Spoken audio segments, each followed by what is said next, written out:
Welcome back to the Running Through It Podcast YouTube page. I'm Justin Horniker, and we have something to discuss today. Some big news in the running world. Christian Coleman has been provisionally suspended for 1 to 2 years. They haven't made that final ruling yet. Provisionally suspended, I should say. Christian Coleman is definitely going to appeal. He has gone on a social media crusade talking about how the testers in the window didn't really notify him that they were there, that they were at the wrong house, that he didn't receive a phone call. The testers said that they were at his house, his location. They knocked on the door every 10 minutes during his testing window. However, so he was provisionally suspended. What a whereabouts failure is, it's when you miss 3 tests within a 12-year period. If you have been following the sport for a little while, you may recall that last year Christian Coleman was also provisionally suspended for missing whereabouts tests. However, he successfully appealed the first test and had it backdated to June of the previous year, which meant that from June to May, or July, whatever. It was longer than 12 months that was in that window. However, now this last test was from December 19th, which means that from January to December, he had 3 missed whereabouts tests, which means that he is now provisionally suspended.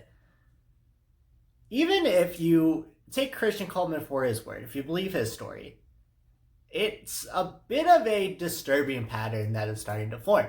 4 missed tests within a 1.5 year period. If you take out that December test, he still has 3 missed tests in a 1.5 years that he provisionally suspended for before they successfully appealed. And I want to give Christian Coleman the benefit of the doubt. I was a little bit hard on him last year. He blocked me on Twitter, so I don't want this to seem like I'm being hard on him because I have bad feelings. I don't. If you're a track and field fan, you want to see the Christian Coleman Noah Lyles showdown next year in Tokyo for the 100-meter world title. You want to see that. It's good for the sport. Christian Coleman needs to be ready to go. He needs to be firing. He's so much fun to watch, and him versus Noah Lyles is going to be something that the sport needs on the biggest stage if Tokyo 2021 is set to take place. However, he is thinking that everyone in the sport is extremely gullible if they believe that he just happens to be missing these tests because the testers aren't giving him proper notification. Testers don't have to call you. That is something that majority of people in the testing population don't get the benefit of. Christian Coleman being Christian Coleman probably does get a little bit of preferential treatment, and that's okay. He's the number 1 runner in the world. I'm sure that things are afforded to him that aren't afforded to your general athlete in the testing pool. However, it is not the tester's responsibility to give you a call during your hour when they are there at your location. Every athlete has a testing hour. Even though the tests are random, you're not supposed to be notified when they're there. However, you do have an hour when you're supposed to be at your location, or at least notify the testers that you have moved. I've had a couple of pros that I've talked to who are in the testing pool. Some are very prominent that get tested all the time. I'd say it is easy to miss 1 test.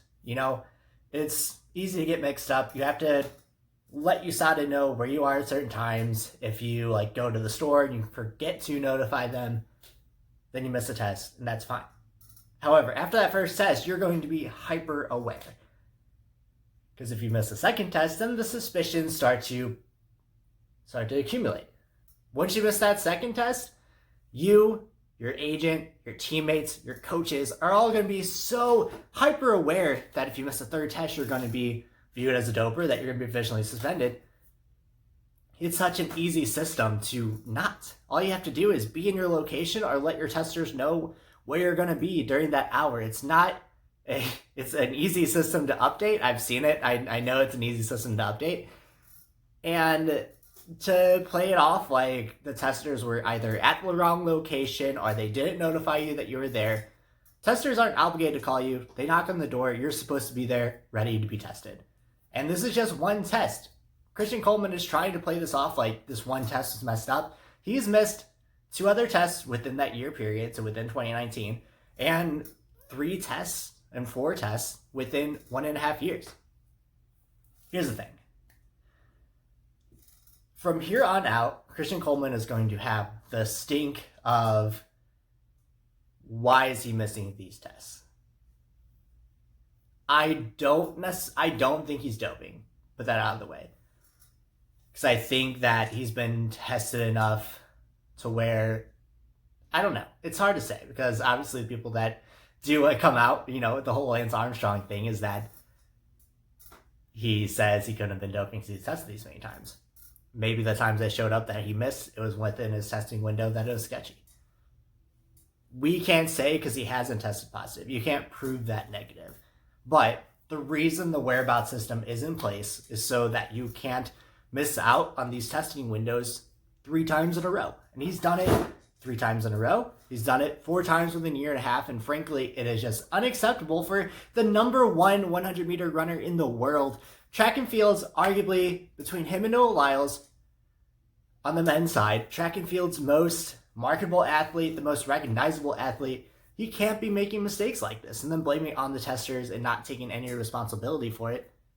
It's unfortunate. And as someone who really wants to be a Christian Coleman fan, as a fan of the sport, it's something that is frankly just unacceptable. And I think he should just take it in stride, use this as a learning opportunity, as an opportunity to better himself, but it seems like he's not. And with the information I have, with what I've seen from the case, I don't think he's going to be able to get this overturned. I know he's on the offensive now, but going on the offensive doesn't necessarily guarantee that you're going to get results from it. And I don't think he should. I don't want him to be able to appeal this. I think it just further kind of pushes into this entitled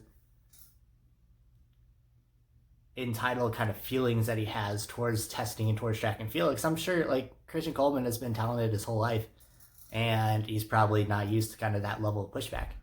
I don't even remember what I was blocked on Twitter for. I don't think my criticism of him last year was anything too outrageous. I didn't call him names or anything. I didn't even tag him in any tweets. So I think he's just someone that is extremely sensitive to what his image is in the sport, and he wants to kind of really be on the offensive and really take care of this image problem that he's developing. But you are defined by your actions, dude, and missing 4 tests in a 1.5-year period is not a good look. Anyway, let me know what you think of Christian Coleman's story. Let me know if you think he's innocent, if you think there's something wrong with the anti-doping system, with the whereabouts system, or kind of what your feelings are on Christian Coleman at this time. If you like this video, the information that I have, give me a thumbs up, subscribe to the channel for more stuff in the running world, and we'll talk soon.